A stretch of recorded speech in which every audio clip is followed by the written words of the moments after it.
হযরত হুসাইন রাদিয়াল্লাহু আনহুর 5 সন্তান, 5টা ছেলে, হযরত হাসান রাদিয়াল্লাহু আনহুর 4টা ছেলে, আলী রাদিয়াল্লাহু আনহুর অন্য পরবর্তীতে তিনি বিয়ে করেছেন ওই ঘরের আরো 5 সন্তান, মুসলিম বিন আকিলের সন্তানরা এবং আরো অন্য যত পুরুষ সদস্যরা ছিল সবাইকে তারা একে একে মেরে ফেলল।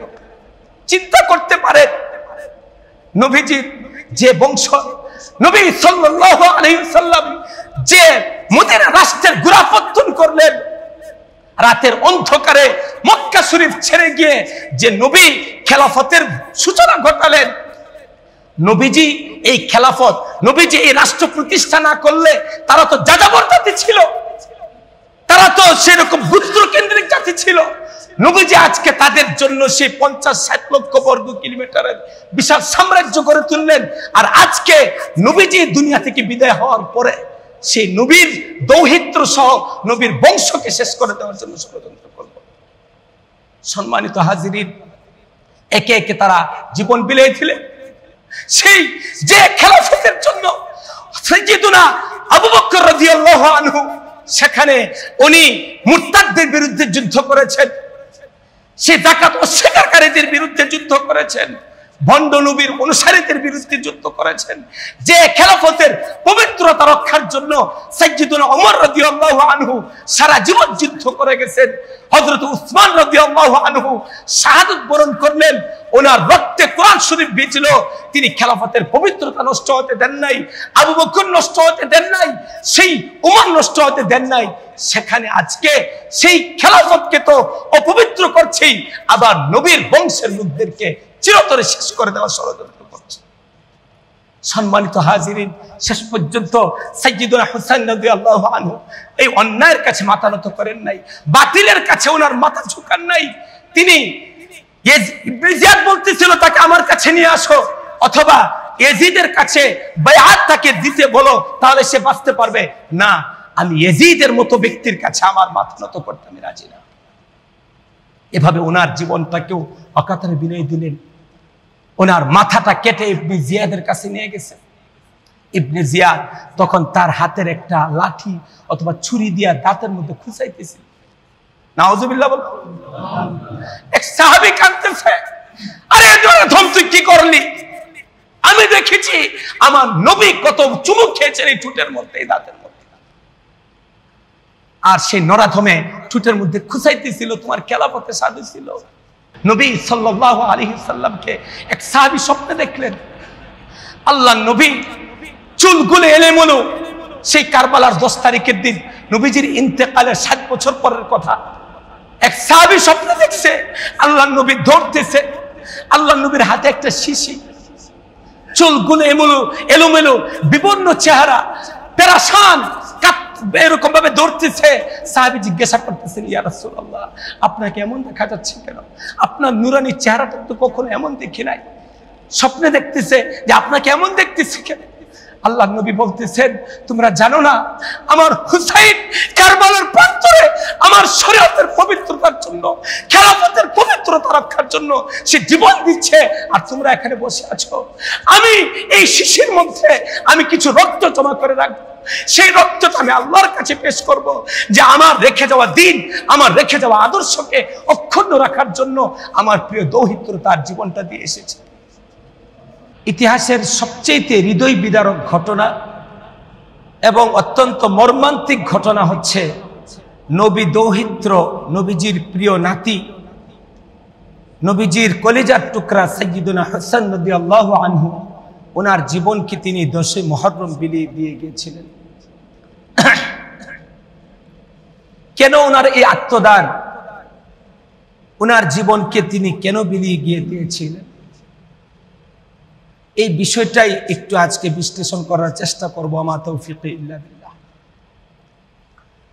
সম্মানিত হাজিরিন, আল্লাহ তাআলা নবী সাল্লাল্লাহু আলাইহি ওয়াসাল্লামকে যে রিসালত দিয়ে পাঠিয়েছিলেন, সেই রিসালতকে উম্মতের কাছে পৌঁছানোর জন্য আল্লাহ তাআলা যদি চাইতেন যে নবীর জীবনে কোনো যুদ্ধ রাখবেন না, বদর, উহুদ, খন্দক, গজওয়ে আহজাব, গজওয়ে তাবুক, এই ধরনের যুদ্ধ বিগ্রহগুলি থাকবে না, না থেকেই ইসলাম বিজয় লাভ করবে এবং সারা দুনিয়ার মধ্যে ইসলামের প্রচার প্রসার হয়ে যাবে। আল্লাহ যদি চাইতেন এই সিদ্ধান্ত করতে, আল্লাহ কি পারতেন কি পারতেন না? তার মানে আল্লাহ তাআলারই ইচ্ছা যে ইসলামের এই বিজয়গুলির জন্য নবী ওনার মাতৃভূমি ত্যাগ করতে হবে। ইসলামকে রাষ্ট্রীয়ভাবে প্রতিষ্ঠা করার জন্য নবী বদরের যুদ্ধে অবতীর্ণ হওয়া লাগবে। ইসলামকে রাষ্ট্রীয়ভাবে প্রতিষ্ঠার জন্য উহুদের যুদ্ধে ৭০ জন সাহাবীর মৃতদেহ নবীকে দেখতে হবে। ইসলামকে রাষ্ট্রীয়ভাবে প্রতিষ্ঠার জন্য নবীর আপন চাচা সাইয়্যিদুনা হামজা রাদিয়াল্লাহু তাআলা আনহু আত্মত্যাগ করা লাগবে, ওনার কলিজা চিবিয়ে চিবিয়ে খাওয়া হবে। ইসলাম প্রতিষ্ঠার জন্য গজওয়ে আহজাব হবে, খন্দক হবে, গজওয়ে তায়েফ হবে, গজওয়ে হুনাইন হবে, গজওয়ে তাবুক হবে। এই ধরনের বড় বড় যুদ্ধগুলি হবে এবং এর মাধ্যমে ইসলাম নামক বৃক্ষের নিচে রক্ত ঢালতে হবে। সেই ধারাবাহিকতায় নবী সাল্লাল্লাহু আলাইহি ওয়াসাল্লামের দুনিয়া থেকে বিদায় হয়ে যাওয়ার প্রায় ৬০ বছর পরে ওনার প্রিয় নাতি সাইয়্যিদুনা হুসাইন রাদিয়াল্লাহু আনহুর রক্তটাকেও আল্লাহ তাআলা সেভাবে কবুল করে নিয়েছেন। সুবহানাল্লাহ। সেই ধারাবাহিকতায় প্রশ্ন হলো যে তিনি তো আরেকটা অপর একটা মুসলিম নামধারী গোষ্ঠীর কাছে ওনার রক্ত ঝরিয়েছেন, উনি তো কাফেরদের হাতে রক্ত ঝরান নাই। ওনার প্রতিপক্ষ যারা দাঁড়িয়েছিল ইয়াজিদের বাহিনী এবং ইবনে জিয়াদ নামক নরধমের পাঠানো বাহিনী, আমর ইবনে সাদের নেতৃত্বে আগত যে বাহিনী, সেই বাহিনী এরাও তো নিজেদেরকে মুসলিম দাবি করত। নামাজের অর্থ হইলে এই লোকগুলি হযরত হুসাইন রাদিয়াল্লাহু আনহুকে ইমাম বানায়া ওনার পিছনে নামাজ পড়ছে। সুবহানাল্লাহ বলবা। যুদ্ধের ময়দানে হুসাইনকে হত্যা করতে আসছে। হুসাইনের প্রতি তাদের এত ভক্তি ছিল, এত সম্মান বোধ থেকে ছিল যে নামাজের অর্থ হইলে ওনাকে ইমাম বানায়া এরা এক জামাতে নামাজ আদায় করছে। সুবহানাল্লাহ। তো সেই মুসলিম নামধারী গোষ্ঠী প্রতিপক্ষের হাতেই ওনার জীবনটা কেন দিতে হলো? সম্মানিত হাজিরিন, এর সহজ উত্তর হচ্ছে দুইটা। হুসাইন রাদিয়াল্লাহু আনহু উনি খেলাফতের পবিত্রতা রক্ষা করার জন্য ওনার জীবনকে বিলিয়ে দিয়েছেন। খেলাফত অপবিত্র হবে, হুসাইন জীবিত থাকবে, এই জিনিসটা তিনি হতে দেন নাই।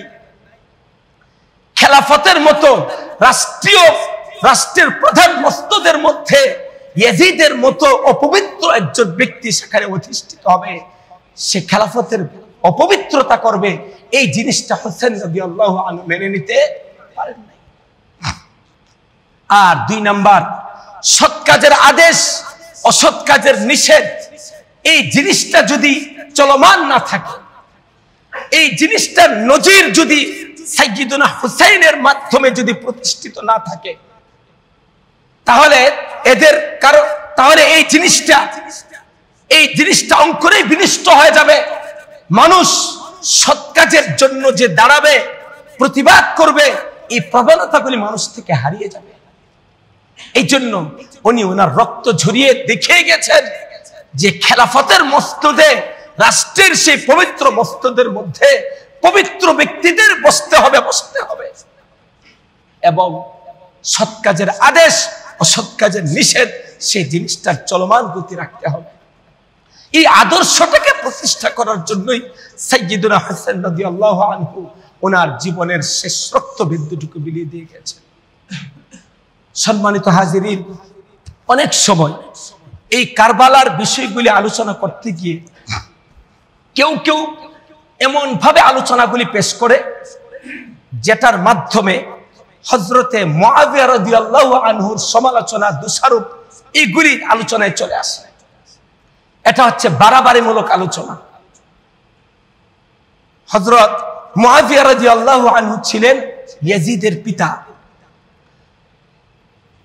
আর কেউ কেউ আলোচনা করে এমন ভাবে যে মুআবিয়া রাদিয়াল্লাহু আনহুর সম্মানটাকে অনেক উঁচুতে তুলে ধরার জন্য ইয়াজিদকে একদম নির্দোষ সাব্যস্ত করার জন্য এমন ভাবে আলোচনাটা পেশ করে যে ইয়াজিদ একদম ধোয়া তুলসী পাতা ছিল। প্রকারান্তরে বোঝাতে চায় যে সাইয়্যিদুনা হুসাইন রাদিয়াল্লাহু আনহু ওনার মধ্যে ক্ষমতার লিপ্সা ছিল। নাউযুবিল্লাহ। সকলে জুড়ে সেরে বলেন নাউযুবিল্লাহ। ওনার খেলাফতের লোভ হয়েছিল, ক্ষমতার লিপ্সা ছিল, যে কারণে এভাবে বেঘুরে ইয়াজিদের হাতে ওনার প্রাণ গিয়েছে। তারা আহলে বাইতের প্রতি যে দরদ ভালোবাসা, ওই জিনিসগুলি তারা মানতে নারাজ। অথচ আহলে বাইতের প্রতি, নবী পরিবারের প্রতি ভালোবাসা, দরদ রাখা সেটা ঈমানের অংশ। আল্লাহ নবী সাল্লাল্লাহু আলাইহি ওয়াসাল্লাম এই কথা অসংখ্য হাদিসে ব্যক্ত করে গেছেন যে দেখো, আমি তোমাদের কাছে আল্লাহর কিতাব রেখে যাচ্ছি। সেই কিতাব হচ্ছে হাবলুন মামদুদ ইলাস সামা। আকাশের দিকে আল্লাহর সাথে সম্পর্ক কায়েমের জন্য তোমাদের একমাত্র মাধ্যম হচ্ছে সেই কিতাব কোরআন। আর আমি তোমাদেরকে আমার আহলে বাইতকে, আমার পরিবারকে তোমাদের কাছে রেখে যাচ্ছি। তাদের প্রতি সম্মানবোধ, তাদের প্রতি শ্রদ্ধা ভক্তি এবং তাদেরকে মেনে নেওয়া, তাদের মর্যাদাকে অক্ষুণ্ণ রাখা, সেই জিনিসগুলি হচ্ছে তোমাদের ঈমানের জন্য পরিপূরক। এখন হয় কি যে কেউ বাড়াবাড়ি করতে গিয়ে, যেমন মাজার পূজারীরা বাড়াবাড়ি করতে গিয়ে সেখানে ইয়াজিদের পিতা হযরত মুআবিয়া রাদিয়াল্লাহু আনহুকে দোষারোপ করে। অনেকে আছে লেখালেখির মাধ্যমে সাহাবীদের দোষারোপ করে, শিয়াদের মতো করে তারা মুআবিয়া রাদিয়াল্লাহু আনহুকে অনেক নিচের স্তরে নিয়ে আসে, ওনার সমালোচনা করে। এটা হচ্ছে বাড়াবাড়ি। আর কেউ কেউ ছাড়াছাড়ি করে হুসাইন রাদিয়াল্লাহু আনহুকে দোষী না হলেও দোষের মতো কিছুটা ব্যক্ত করতে চায় আর ইয়াজিদকে উপরে তুলতে চায়। এই দুটোটাই হচ্ছে বাড়াবাড়ি এবং ছাড়াছাড়ি। আমাদেরকে বুঝতে হবে যে আমরা যেমন ভাবে কোন সাহাবীর সমালোচনাকে সহ্য করব না, কোন সাহাবী বিদ্বেষী যেমন ভাবে আমরা হতে পারবো না, তেমন ভাবে আহলে বাইতের প্রতিও আমাদের ভালোবাসাটা 100 রাখতে হবে। কথা ঠিক না বেঠি? সম্মানিত হাজিরিন, নবী সাল্লাল্লাহু আলাইহি ওয়াসাল্লাম দুনিয়া থেকে বিদায় হয়ে যাওয়ার পরে হযরত আবু বকর রাদিয়াল্লাহু আনহু তিনি 2 বছরের মতো খেলাফতে ছিলেন। এরপরে হযরত ওমর রাদিয়াল্লাহু তাআলা আনহু তিনি ছিলেন 10 বছরের মতো। হযরতে উসমান রাদিয়াল্লাহু আনহু 12 বছরের মতো, কম বেশি। এরপরে হযরত আলী রাদিয়াল্লাহু আনহু আসলেন। আবু বকর, ওমর, উসমান ওনাদের খেলাফতের রাজধানী ছিল মদিনা। বলেন কোথায় ছিল? মদিনায়। আলী রাদিয়াল্লাহু আনহু যখন একটা গোলযোগপূর্ণ অবস্থার মধ্যে উনি খেলাফতের দায়িত্ব ভার গ্রহণ করেন, তখন উনি সব কিছু বিবেচনায়, চারদিক সবকিছু হিসাব নিকাশ করে উনি মদিনা থেকে খেলাফত স্থানান্তরিত করে নিয়ে যান কুফাতে।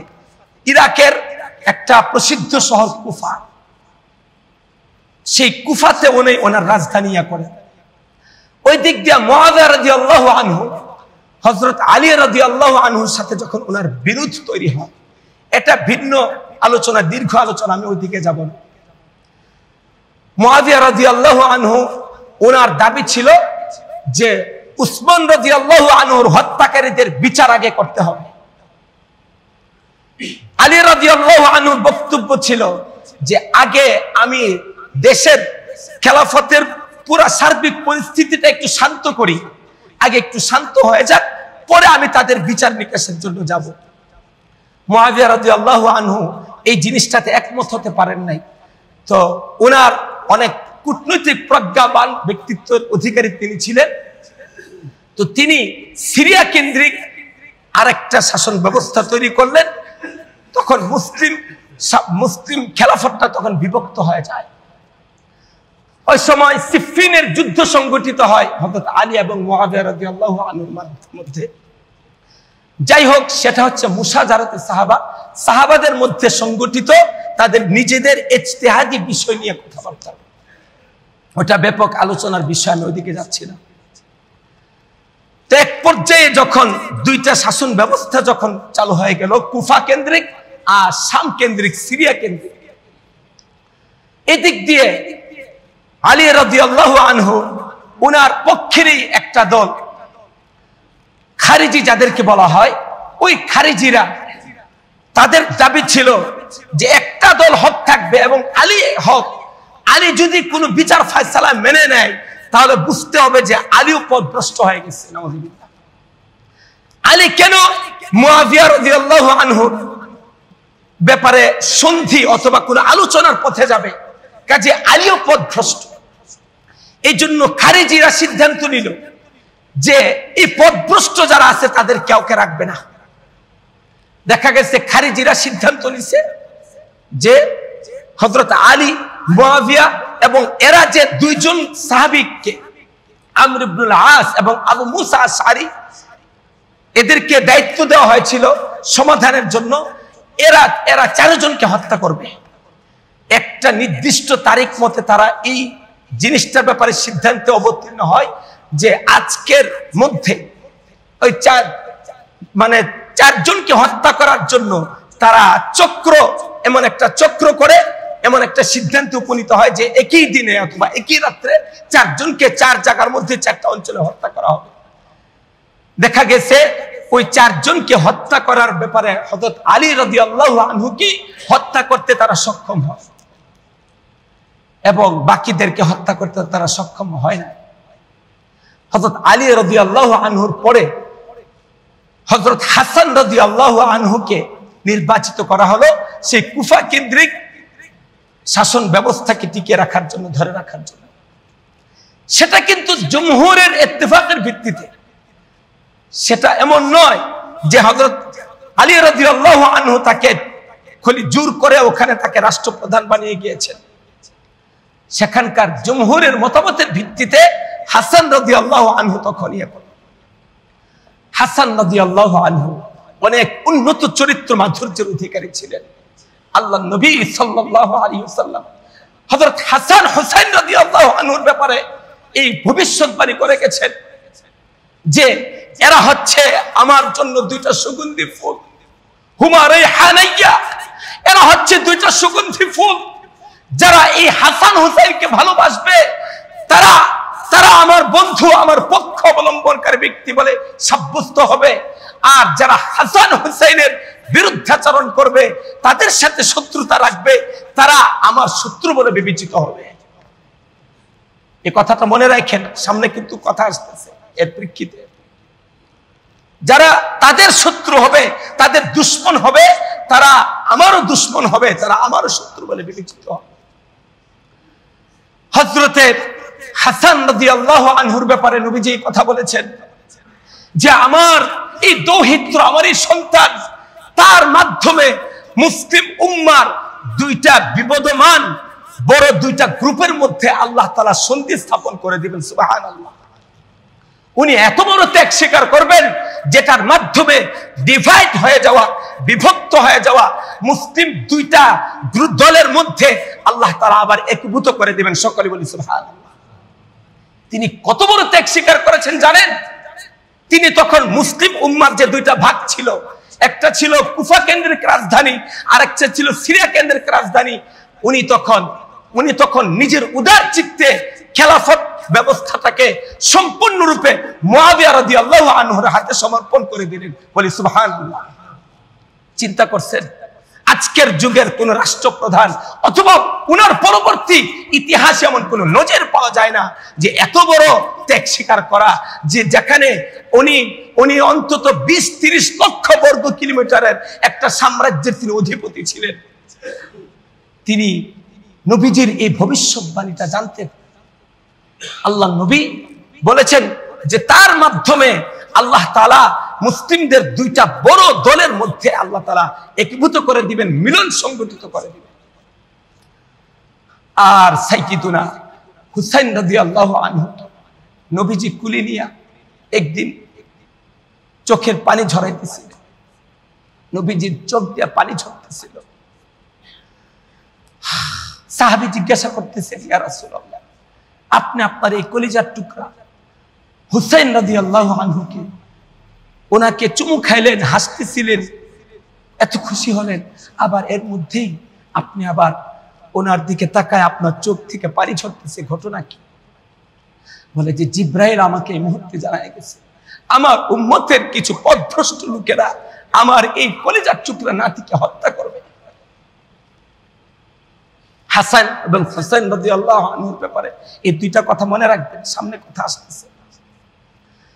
যাই হোক, হযরত মুআবিয়া রাদিয়াল্লাহু আনহু 20 বছর কাল তিনি এই খেলাফত পরিচালনা করেছেন এবং ওনার সময়কালে মুসলিম সাম্রাজ্য বিশাল বিস্তৃতি লাভ করে অনেক প্রজ্ঞাবান একজন মহান ব্যক্তিত্বের অধিকারী ছিলেন। 56 লক্ষ বর্গ কিলোমিটারের দেশ মুসলিম সাম্রাজ্য তখন ওনার সময়। তো তিনি ওনার জীবনের শেষ পর্যায়ে যখন ওনার জীবন একটা সন্ধিক্ষণে উনি যখন দুনিয়া থেকে বিদায় হয়ে যাবেন এমন একটা বিষয় ওনার দিলের মধ্যে বারবার উকি দিচ্ছে।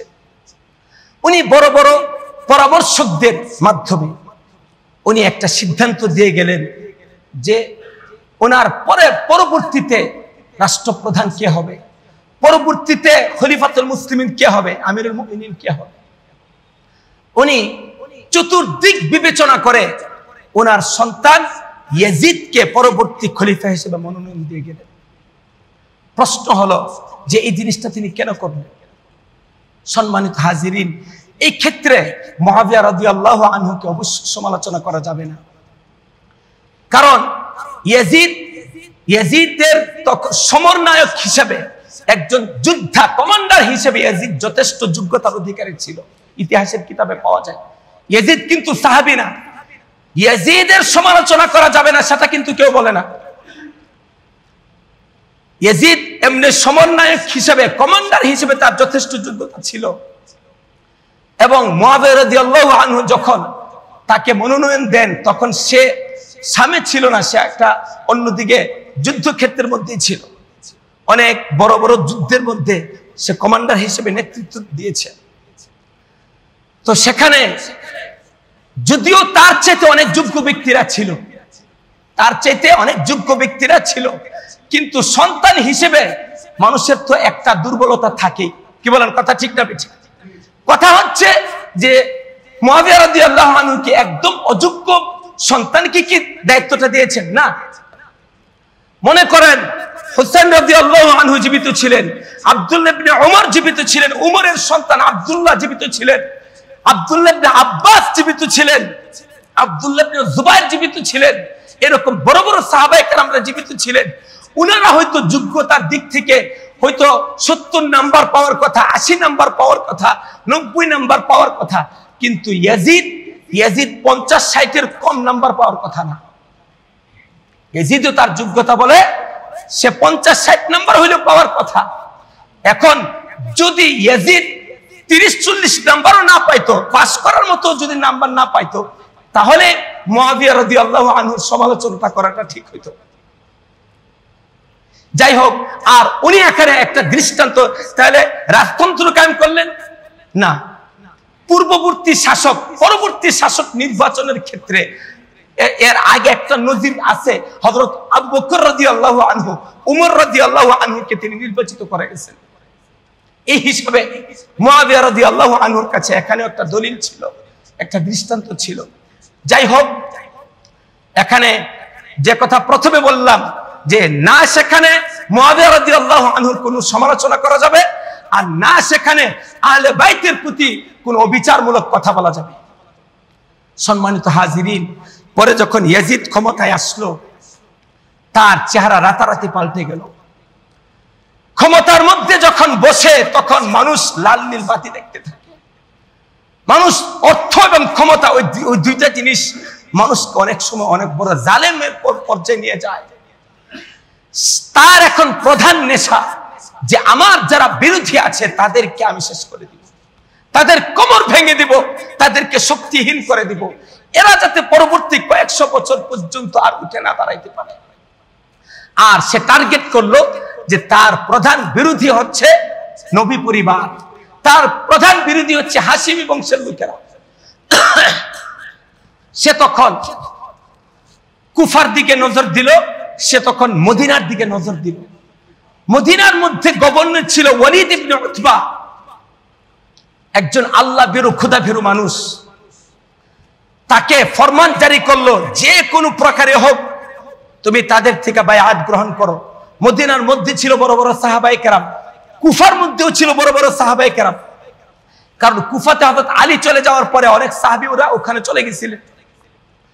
কুফার মধ্যে গভর্নর ছিল নোমান ইবনে বশির, আর মদিনার মধ্যে গভর্নর ছিল ওয়ালিদ ইবনে উতবা। এখন যখন দেখছে যে ওয়ালিদ ইবনে উতবার মাধ্যমে কাজ হচ্ছে না, সে তখন ওয়ালিদ ইবনে উতবাকে বরখাস্ত করে দিল যে আপনার মতো দুর্বল মানুষ দিয়ে কাজ হবে না।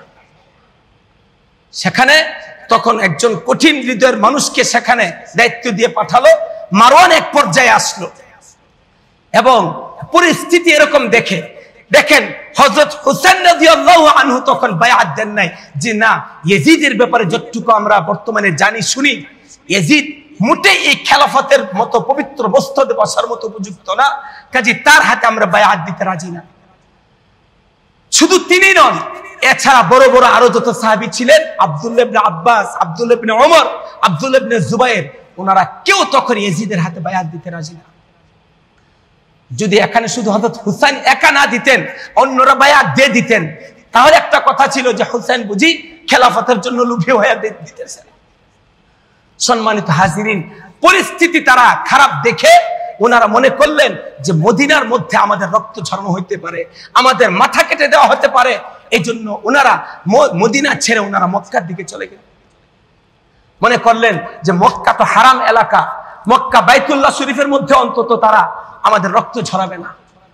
এই জন্য ওনারা মক্কায় চলে গেলেন। তো এর মধ্যে হুসাইন রাদিয়াল্লাহু আনহুর কাছে শত শত চিঠি আসতেছে, হাজারে হাজারে চিঠি আসতেছে কুফাবাসীর পক্ষ থেকে যে ইয়াজিদের মতো অযোগ্য, এবং শোনা যাচ্ছে সে মদ্যপ, সে তার খেলতামাশার, সে খেলাফতের মস্তকটাকে সে একটা খেলতামাশার বস্তু বানায় নিছে। যখন তখন সে শিকারিতে যায়, যখন তখন সে আনন্দ ফুর্তির আয়োজন করে, যখন সকল সে মদ পানের আয়োজন করে। এমন একটা ব্যক্তির কাছে আমরা কোনো মতেই বায়াত দিতে পারি না। আপনি আমাদের কুফাতে আসেন, আমরা কুফার মধ্যে লক্ষ লক্ষ মানুষরা আপনার জন্য অপেক্ষা করছে। শত শত চিঠি পাঠাইতেছে। তিনি তখন এই সত্যতা যাচাইয়ের জন্য ওনার চাচাতো ভাই মুসলিম বিন আকিলকে পাঠাইলেন। মুসলিম বিন আকিল যখন গেছে, এরা তখন একদম আনন্দ চিত্তে সবাই তার কাছে আইসা হুমরি খায় পড়ছে যে তাড়াতাড়ি আপনি হুসাইনকে আমাদের মধ্যে আনেন। উনি তখন মুসলিম বিন আকিল চিঠি লিখে পাঠাইছে যে পরিস্থিতি একদম অনুকূলে, আমার কাছে হাজার হাজার মানুষ বায়াত প্রদান করেছে, আপনার জন্য মানুষ পাগল পারা হয়ে আছে, আপনি এখানে আসেন, চলে আসেন। ওই দিক দিয়ে বড় বড় সাহাবায়ে কেরাম অনেকেই ওনাকে না করতেছিলেন যে না, আপনি এই পরিস্থিতিতে যায়েন না। কুফাবাসীরা আপনার বাবাকে রক্ষা করতে পারে নাই, বরং তাদের মধ্যেই একটা মুনাফিক সেই আপনার বাবাকে হত্যা করেছে, আপনি ওখানে যাওয়ার দরকার নেই। কিন্তু তিনি নবীজির সেই ভবিষ্যৎবাণীটাকে স্মরণ করলেন যে হয়তো এই খেলাফতের জন্য, খেলাফতের পবিত্রতার জন্য যদি আমি রক্ত ঝরায় যাই, তাহলে সেটা হাজার বছর যাবত সেই জিনিসটা দৃষ্টান্ত হয়ে থাকবে। সেটা উম্মতে মুসলিমার জন্য যে সৎ কাজের আদেশ, অসৎ কাজের নিষেধ এবং বাতিলের বিরুদ্ধে রুখে দাঁড়ানোর যে শিক্ষাটা, সেই শিক্ষাটার অন্তত নজির আমি প্রতিষ্ঠা করেন। সম্মানিত হাজিরিন, তিনি তখন ওনার আত্মীয় স্বজন এবং ওনার যারা ভক্তবৃন্দ, ওনার পরিবার পরিজন, সন্তানাদি যারা ছিল, তাদেরকে নিয়ে তিনি রওনা করলেন। যাইতে যাইতে যখন কারবালার প্রান্তরে গেলেন, ওই দিক দিয়া পরিস্থিতি পুরো উল্টে গেছে। ওই দিক দিয়া ওই যে কুফার মধ্যে গভর্নর ছিল নোমান বিন বশির, উনি তো নবীজির সাহাবী, নবীর পরিবারের প্রতি তার ভক্তি ছিল, মায়া দরদ ছিল। উনি তাদের বিরুদ্ধে অস্ত্র ধরবেন না, কঠোরতা আরোপ করবেন না। তখন ইয়াজিদ তাড়াতাড়ি করে ওনাকে বরখাস্ত করে দিয়া তখন সেখানে ইবনে জিয়াদ নামক, উবাইদুল্লাহ ইবনে জিয়াদ নামক এক নরাধম মুনাফিককে সেখানে দায়িত্ব দিল। সে ছিল বাসরার গভর্নর, তাকে এখানের দায়িত্ব দেওয়া হলো। সে কোন রকম ভাবে আত্মগোপন করে, নিজের পরিচয়টা গোপন করে বস কুফার মধ্যে ঢুকছে। ঢুকে কুফার কিছু নেতাদেরকে জড়ো করে কঠিন একটা ভাষণ দিছে যে আমার সাথে এই সেনাপতিরা আছে আর পিছন থেকে এই পরিমাণ দলের লোকেরা আসতেছে, যদি তোমরা আমার কথার সামান্য পরিমাণে এদিক সেদিক করবা তোমাদেরকে কচুকাটা করা হবে, শেষ করে দেওয়া হবে। রাতারাতি তাদের অবস্থা পাল্টে গেল। দেখা গেছে এই মজলিসে যারা ছিল এরা তো পাল্টে গেছে, আরো অন্যরা এ কথা শুনে শুনে পাল্টে যেতেছে।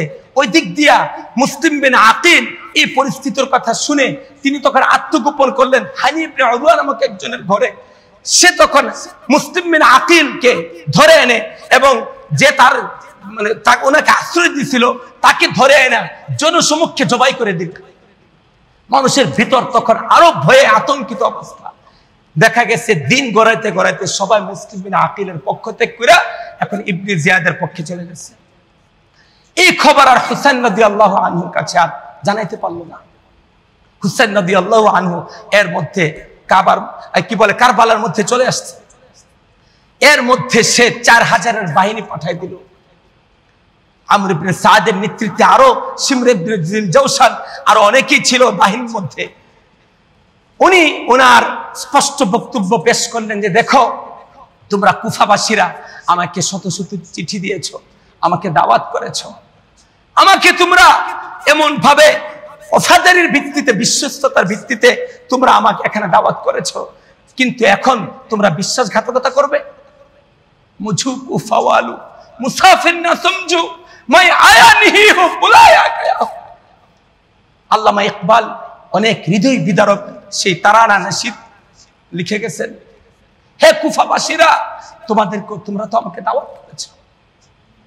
যাই হোক, ওনার এই কথা তাদের কর্ণপাতে আসে নাই। এর একটা মুখ্যম সুযোগ মনে করলো যে এই সুযোগে হাশিমি বংশের জড় কেটে দেওয়া যাবে। নবীর বংশের যারা আছে তাদেরকে এখন চূড়ান্ত রূপে শেষ করে দেওয়ার জন্য এটা একটা মুখ্যম সুযোগ। কারণ ওনার সাথে যারা ছিল সবাই তো হাশিমি বংশের, পাশাপাশি অন্য বংশেরও ছিল ওনার একদম তারা সতীর্থ।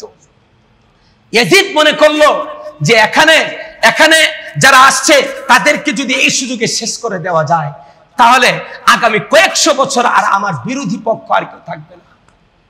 সম্মানিত হাজিরিন, ইবনে জিয়াদ তখন আদেশ জারি করলো যে তাকে ইয়াজিদের পক্ষে বায়াত দিতে হবে, নতুবা যুদ্ধ অবতীর্ণ হতে হবে।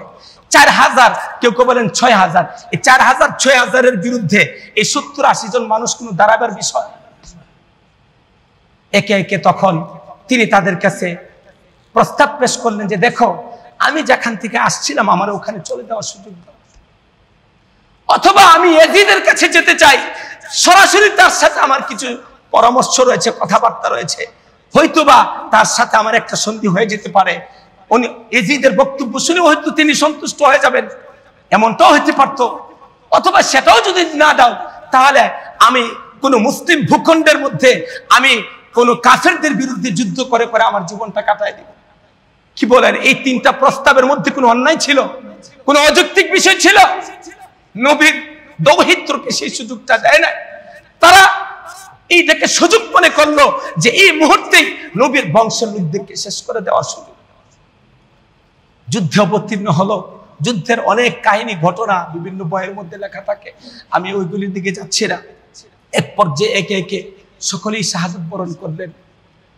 হযরত হুসাইন রাদিয়াল্লাহু আনহুর 5 সন্তান, 5টা ছেলে, হযরত হাসান রাদিয়াল্লাহু আনহুর 4টা ছেলে, আলী রাদিয়াল্লাহু আনহুর অন্য পরবর্তীতে তিনি বিয়ে করেছেন ওই ঘরের আরো 5 সন্তান, মুসলিম বিন আকিলের সন্তানরা এবং আরো অন্য যত পুরুষ সদস্যরা ছিল সবাইকে তারা একে একে মেরে ফেলল।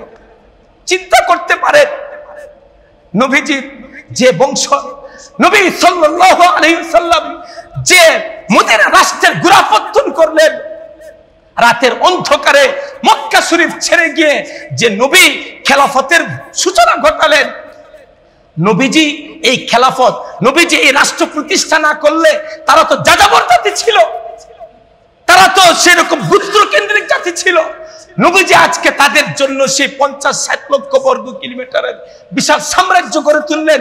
আর আজকে নবীজি দুনিয়া থেকে বিদায় হওয়ার পরে সেই নবীর দৌহিত্র সহ নবীর বংশকে শেষ করে দেওয়ার জন্য ষড়যন্ত্র করল। সম্মানিত হাজিরিন, একে একে তারা জীবন বিলিয়ে দিলেন। সেই যে খেলাফতের জন্য সাইয়্যিদুনা আবু বকর রাদিয়াল্লাহু আনহু সেখানে উনি মুরতাদদের বিরুদ্ধে যুদ্ধ করেছেন, সে যাকাত অস্বীকারীদের বিরুদ্ধে যুদ্ধ করেছেন, ভণ্ড নবীর অনুসারীদের বিরুদ্ধে যুদ্ধ করেছেন। যে খেলাফতের পবিত্রতা রক্ষার জন্য সাইয়্যিদুনা ওমর রাদিয়াল্লাহু আনহু সারা জীবন যুদ্ধ করে গেছেন। হযরত উসমান রাদিয়াল্লাহু আনহু শাহাদাত বরণ করলেন, ওনার রক্তে কোরআন শরীফ ভিজল। তিনি খেলাফতের পবিত্রতা নষ্ট হতে দেন নাই, আবু বকর নষ্ট হতে দেন নাই, সেই ওমর নষ্ট হতে দেন নাই। সেখানে আজকে সেই খেলাফতকে তো অপবিত্র করছেই, আবার নবীর বংশের লোকদেরকে চিরতরে শেষ করে দেওয়া ষড়যন্ত্র করছে। সম্মানিত হাজিরিন, শেষ পর্যন্ত সাইয়্যিদুনা হুসাইন রাদিয়াল্লাহু আনহু এই অন্যায়ের কাছে মাথা নত করেন নাই, বাতিলের কাছে ওনার মাথা ঝুঁকান নাই। তিনি ইবনে জিয়াদ বলতেছিল তাকে আমার কাছে নিয়ে আসো, অথবা ইয়াজিদের কাছে বায়াত তাকে দিতে বলো, তাহলে সে বাঁচতে পারবে না। আমি ইয়াজিদের মতো ব্যক্তির কাছে আমার মাথা নত করতে আমি রাজি না। এভাবে ওনার জীবনটাকেও অকাতরে বিলিয়ে দিলেন। ওনার মাথাটা কেটে ইবনে জিয়াদের কাছে নিয়ে গেছে। ইবনে জিয়াদ তখন তার হাতের একটা লাঠি অথবা ছুরি দিয়া দাঁতের মধ্যে খুঁচাইতেছিল। নাউজুবিল্লাহ বল। এক সাহাবী কাঁদতেছে, আরে ধম তুই কি করলি? আমি দেখেছি আমার নবী কত চুমুক খেয়েছেন এই ঠোঁটের মধ্যে, এই দাঁতের মধ্যে। আর সেই নরাধমে ঠোঁটের মধ্যে খুঁচাইতেছিল, তোমার খেলাফতে সাধু ছিল। এরপরে যখন ইয়াজিদের কাছে নিয়ে যাওয়া হয়, ইয়াজিদ তখন মায়া কান্না দেখাইছে, ক্রোকোডাইল টিয়ার্স, মায়া কান্না দেখাইছে। যারে ইবনে জিয়াদ তোরাকে বলছিলাম হুসেনকে মেরে ফেলতে, জবাই করতে, কিন্তু এটা যে তার একটা ভাওতাবাজিমূলক কথা, এই জিনিসটা পরবর্তী ঘটনার মাধ্যমে প্রমাণিত। সে ওই ষড়যন্ত্রের মধ্যে জড়িত ছিল যে নবী পরিবারকে শেষ করে দেওয়া হোক, তার ক্ষমতাকে সুসংহত করা হবে, তার জন্য তার ক্ষমতাটাকে অনেক মজবুত করা হবে, বিরোধী পক্ষ যাতে না থাকে। সে পরে ইবনে জিয়াদের কোনো বিচার আচার করে নাই। যে ইবনে জিয়াদ মুনাফিক বেঈমান, যে নাকি এত বড় ঘটনা ঘটাইছে, ইবনে জিয়াদের কোনো বিচার সে করছে? বরং পুরস্কৃত করে আরেকটা প্রদেশের তাকে গভর্নর বানাইছে। এরপরে 2 নাম্বার, তখন মদিনাবাসীর দিকে সে নজর দিল।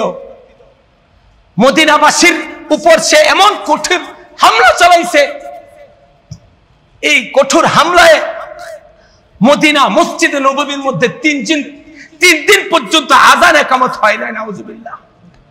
চিন্তা করতে পারেন, পুরা মদিনা হাররাত যুদ্ধের মধ্যে এমন অন্ধকার হয়ে গেছে, এমন অন্ধকার হয়ে গেছে, সেখানে জোহর রক্ত কোন সময়, আসর রক্ত কোন সময়, এটা বোঝার কোনো উপায় ছিল না। এমন হত্যাযজ্ঞ চালাইছে, নারীদেরকে ধর্ষণ করছে, কচু কাটা করছে মদিনাবাসীদেরকে। নবীজির বড় বড় সাহাবীরা এই যুদ্ধের মধ্যে মারা গেল। ইয়াজিদ এত বড় ঘটনা ঘটানোর পরেও তার ভিতরে যদি অনুশোচনা থাকতো, সে যদি অনুতপ্ত হইতো, তাহলে কি মদিনার মধ্যে আবার কয়েকদিন পরে এত বড় ঘটনা ঘটাইতে পারে? কি বলেন, ঘটাইতে পারে? এরপরে সে নজর দিল মক্কার মধ্যে। মক্কার মধ্যে যারা হারাম শরীফে যারা আশ্রয় নিয়েছে, ওই হারাম শরীফের মধ্যে আশ্রয় নেওয়া ব্যক্তিদেরকে শায়েস্তা করার জন্য সে কামান দিয়ে আগুন ছড়াইছে। এক পর্যায়ে আল্লাহর ঘরের মধ্যে আগুন লেগে গেছে। মক্কাতে এই ঘটনা, মদিনাতে এই ঘটনা, এরপরে ইবনে জিয়াদকে পুরস্কৃত করা, এই সমস্ত ঘটনা প্রমাণ করে সে যে ইবনে জিয়াদকে এই কথা বলছিল যে তুমি হুসেনকে হত্যা করলা কেন, ঐতিহাসিকরা বিশ্লেষণ করে বলেন যে এটা ছিল তার ভাওতাবাজি।